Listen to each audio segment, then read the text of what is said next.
Oh, hey there. So I'm finally back with a new tutorial for you guys. It's a Tim Burton inspired body paint and I really love how it turned out, so I hope that you guys enjoy it. If you want to know how I did it, just keep watching. So when I'm wearing sclera lenses for a look, I like to start out with the body paint so that I can wear the lenses for the least amount of time. So I'm just starting here by sketching out my design. And for this one, I did make a little drawing, so I knew kind of what I wanted to do beforehand, which never hurts, especially if you're doing a big paint like this. So when you're creating these kind of broken curls or spirals, you want to pretend like you're drawing more of an octagon rather than a smooth circle so that you have those broken edges.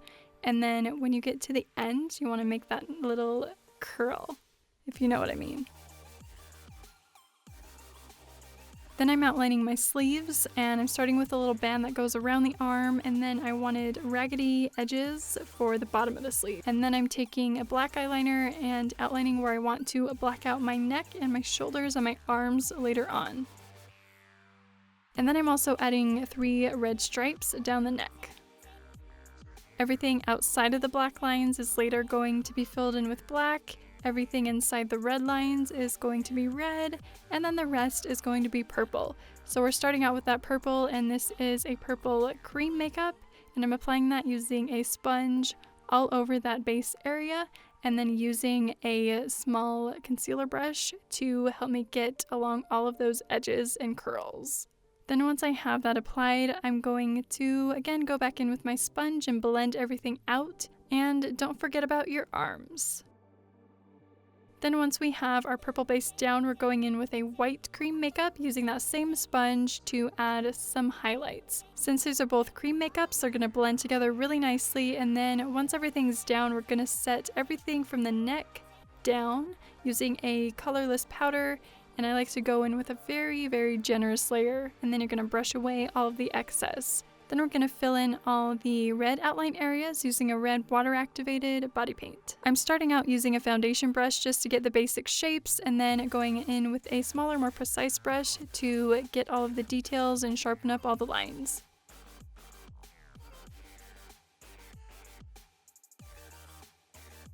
And it was at this point that I realized that I forgot to outline some things down here that needed to not be red. So now we're going to fix that using some makeup remover on a cotton bud. I'm just using a very small amount of makeup remover and carving out those shapes. I've got 2 tears going down the v-neck and then some eyeballs.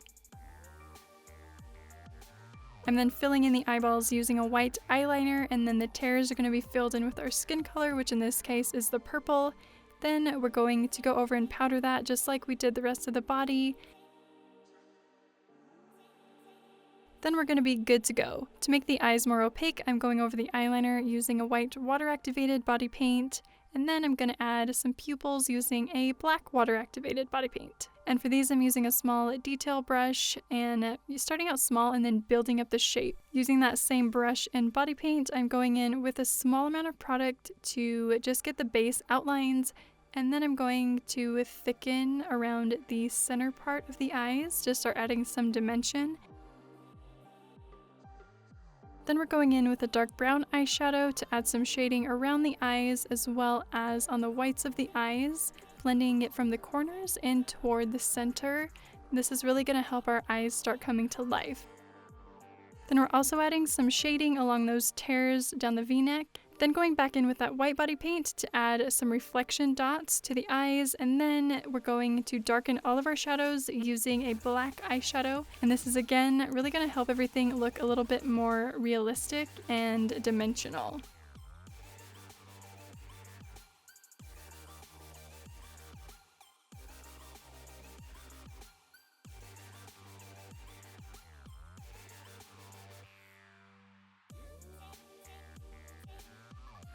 Again, with the brown eyeshadow, we're going to apply that to the outsides of those red stripes, blending it in toward the center, and then topping it off again with the black eyeshadow.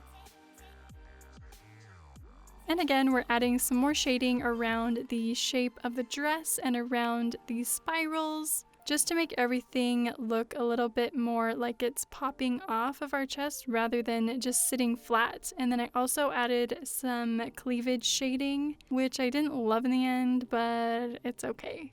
So everywhere that we applied the brown shading, we are going over top with the black where we want the deepest shadows. And we're also taking that black eyeshadow along those edges that we outlined with the black eyeliner earlier, so that when we fill in everything with black, it won't just be flat. Again, there will be some shading and dimension. For the sleeves, we're using a kind of a hot pink body paint, and we're first outlining the sleeves, and then we're going to do a bit of a cross-hatching technique because I wanted it to look kind of like a meshy lace, kind of see-through thing going on.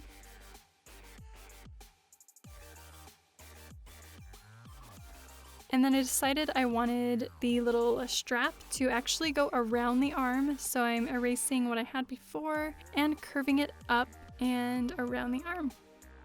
To add a little bit more dimension, I'm adding some more of that cross-hatching with the white body paint, and now that we have that all down, we can shade underneath that spiral on the arm and add some shading to the sleeve again so it doesn't look like it's just sitting flat. Then we're going back in with the black body paint on a really small detail brush, and we're going to outline everything, but we want it to look kind of sketchy and messy. So as I'm outlining everything, I'm moving my brush kind of back and forth and with an uneasy hand so nothing looks perfect. And here you can really define all of your details and all of your shadows as well.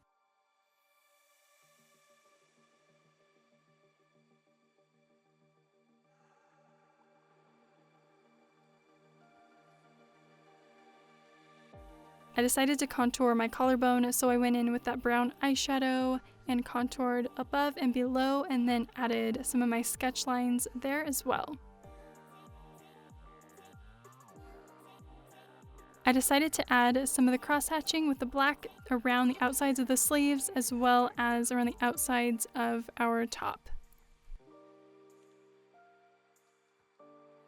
Then this was really bugging me for some reason, so I just decided to fill in the bottom part of the arms and the shoulders using the black body paint. Then the last thing we need to do for this body portion is add some highlights, so I'm just taking a white water-activated body paint on a small flat brush and applying that to any high points or anywhere that we want to accentuate or help stand out more. And these aren't meant to be nice and blended. They're gonna look kind of messy and we want to see the paint strokes. You can also layer it up in certain areas so that the opacity is different throughout. Then once we're done with the highlights, we can move on to the face, and I'm starting out with a pore minimizing primer for my trouble areas, letting it sit for a couple minutes, and then we're applying the same purple cream makeup all over the face, to the ears, and back into the hairline. To make our eyes look bigger, we are applying a white eyeliner under our lower lash line as well as into the waterline, and topping that off with a matte white shadow. Then finishing off the purple by applying to the eyelids and underneath the eyes, again using that small concealer brush to get along the edges. Then like we did on the body, we're adding some highlights to all of our usual highlight areas using that white cream makeup. And I'm using the side of the sponge to help blend out the edges. Then I'm just making sure I don't have any creases on the eyelids, and then I'm going in with that same colorless powder that we did on the body to set the face. And since we did make our neck look a lot smaller, we want to do a lot of contouring, and I'm using NYX's Ultraviolet for this. I'm contouring my cheekbones up just a little bit higher than I normally would, and then we're also blending that a lot around the forehead to really make it look smaller, and also along the jawline and underneath the chin. And here you can see a little comparison between the side that is contoured and that one that's not. I decided to add some of the shadow to my ears as well, and then we're topping the purple off with the same dark brown that we used on the body, and we're blending that into the cheek contours, and we're going to blend that down toward the corners of the mouth, in toward the nose a little bit, and then also down toward the jawline. I applied some of that brown along the jawline as well, and then switched to a smaller shadow brush to contour the nose using the purple. I'm bringing that up onto the bridge of my nose to make it look thinner underneath the tip of my nose, and then down the sides of the nose and the nostrils, and then we're also blending that under the new lowered lash line. Then once we have that applied, I'm just blending out all the edges, and then for the eyes, we're taking the purple into the crease, and we're also going to blend it in and up into the inner part of the brow And then underneath the eyes, we're going to drag that purple down near the center, and it doesn't need to be even on both sides. I'm also taking that purple underneath the lower lip as well as along the top lip. Then we're going back in with the dark brown eyeshadow, focusing that on the inner part of the eyes, blending it up into the brows, and then also about halfway across the lid.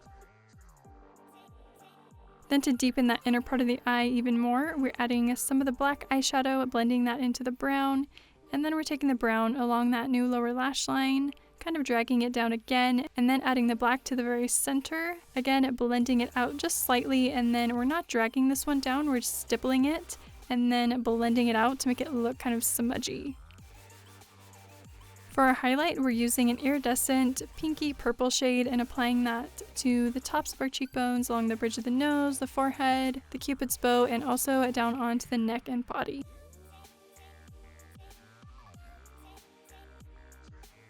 I'm then going in with a really warm reddish tan shade and applying that to the eyes where we applied the purple, and we're also going to take that underneath the eyes, again just blending and smudging it out.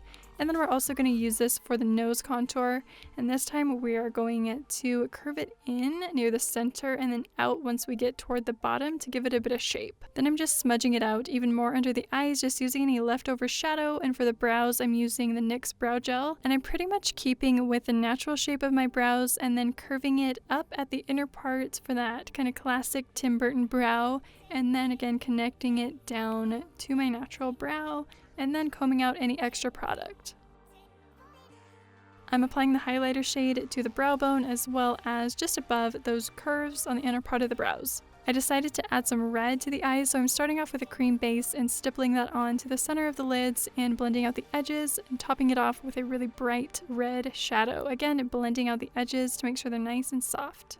We're following those same steps underneath the eyes, just at the inner corners, and then once we have that blended out, we're applying a little bit of black mascara to the top lashes only. Then like we did to the eyes down on the body, I'm adding some really thin outlines, and I actually would have liked to make these a bit thicker because you can't really see them. So if you do this, feel free to make those lines darker and even blend some brown along that edge to make it look a little bit more dimensional. Now I'm just adding in my sketch lines like we did before, and I'm focusing these to the contours of the face, but really you can add anywhere you feel like you want to add a sketch line. And then around the forehead I did a bit of that quick cross hatching.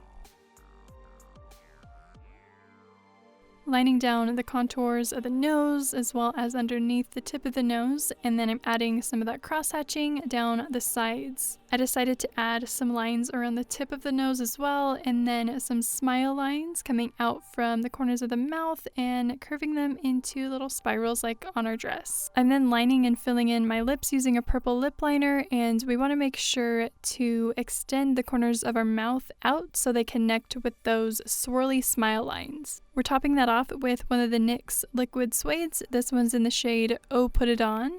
And then once we have that applied, I'm going back in with my purple eyeshadow and blending that up from the Cupid's bow, topping it off with some of our highlight shade, and then adding more of that purple just to darken it a bit. Going back in with the Liquid Suede on a small detail brush, just cleaning up the corners of the mouth, and then gently blending along the edges just to slightly soften them so they're not super sharp. I decided I wasn't loving that super highlighted top lip, so I went in and added more of the Liquid Suede and blended it out, then added some red to the center of the bottom lip, following the same steps that we used for the eyes. I applied some top lashes off camera, and I'm using these little cut up pieces for the lower lash line, using a lash applicator to help me apply them and also to push them up a bit so they're not just sitting flat on my face. Then we just need to black out the rest of our neck and shoulders, and then I took my hair down and decided I didn't like that blank space in the center of my forehead, so I quickly added some more of that cross hatching just there in the center, blended it back into my hairline and into my part. And that's gonna do it for this Ghoulish Glam Girl, so thank you guys so much for watching, and I will see you in the next one.